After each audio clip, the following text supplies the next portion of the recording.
Hello everyone, it's Laurette, the Vintage Paper Girl.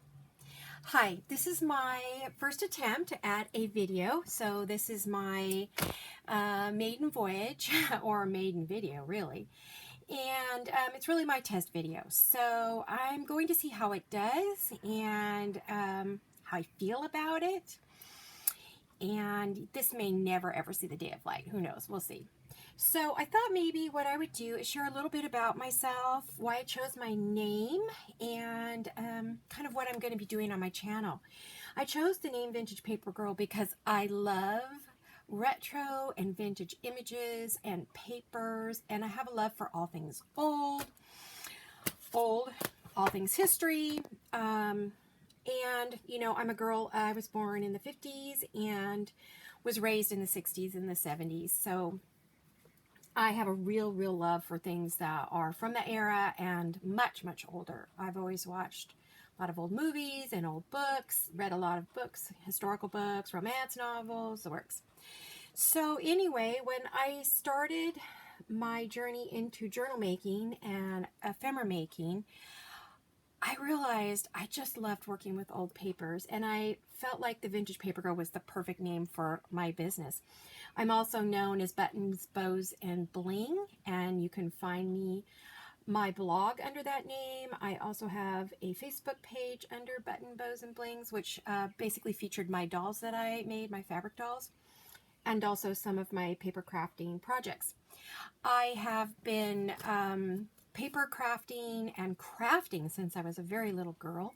At about age 4, my mom handed me scissors and buttons and scraps of paper, and she told me to go make some things. So I think the first thing I made is I cut out little clothes for my troll dolls, and then I moved on to sock dollies and macrame and jewelry, and I've just been crafting ever since. I'm also trained as a professional seamstress, so I have that background as well. And when you put it all together, journal making just makes perfect sense. I've always sewn, but I found that the precision work of sewing was getting very tedious. I sewed every day for 5 years nonstop, making custom dolls, and I was really burned out. So one day I watched a video, and I think it was Amity Bloom, and then it moved on to, which I found her through Happy Planners.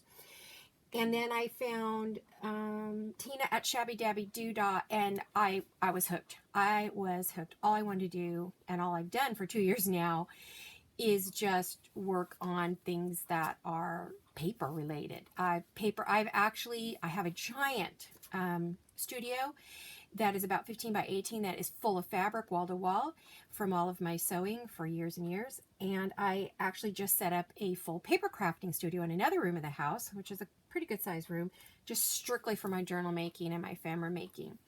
And I've been selling ephemera for a little while now, for about a year, on Etsy, inside my daughter's shop, which is a Jewel Design, which you know her as Jolene at a Jewel Design. You've probably seen her through Gail. And she's doing very well with that. We do work together periodically. I will consult on her kits, or she'll make something for her mama, and I will ask her for something specific that I would like to have so I can make my ephemera. And I've been selling that for a little while, and I'm going to start selling some of my journals. I do have a few in the works and coming up, so I'm excited about that. I'm working on a really beautiful one right now. I very much am shabby chic. I like that style a lot, but I also like the botanicals. I love Tracy Fox and Gail Gustinelli, Journey of Crafting with Wendy, Rachel at Roxy Creations, Amy at Crafty Cat, and so many more fabulous ladies. They are all my mentors, and I've learned so much from all of them.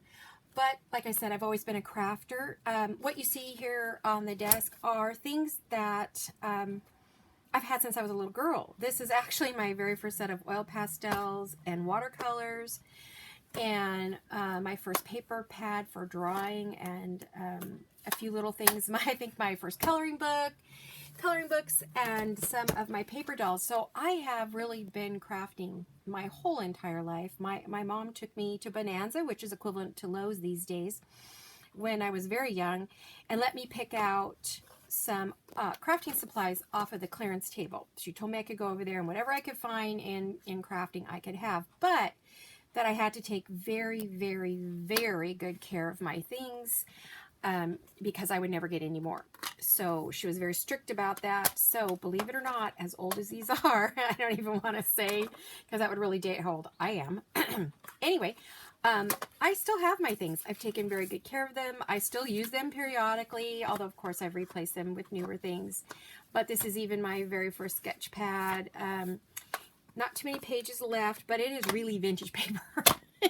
Okay, I just gave myself away.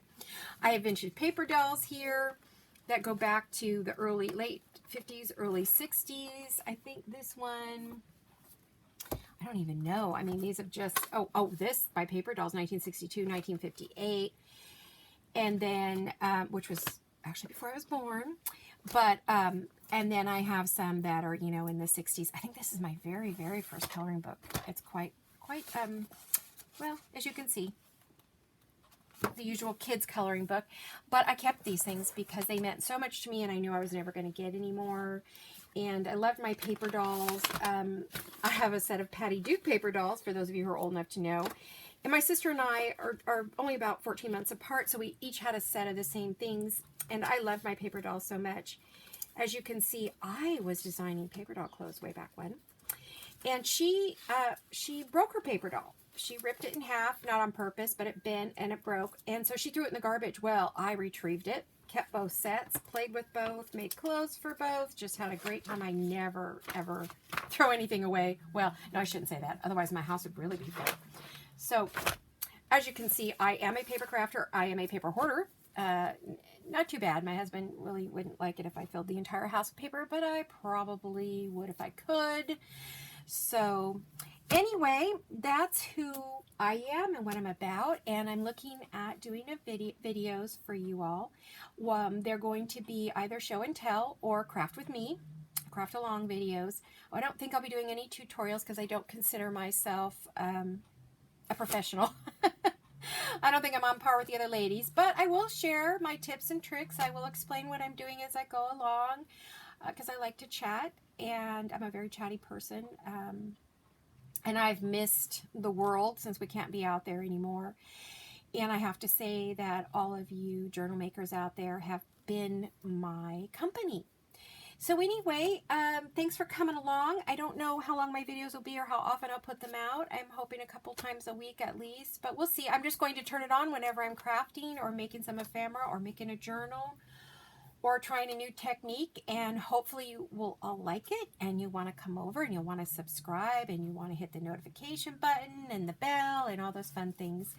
So anyway, well, thanks for stopping by. I hope you'll come and see me again and have a great day. Bye-bye.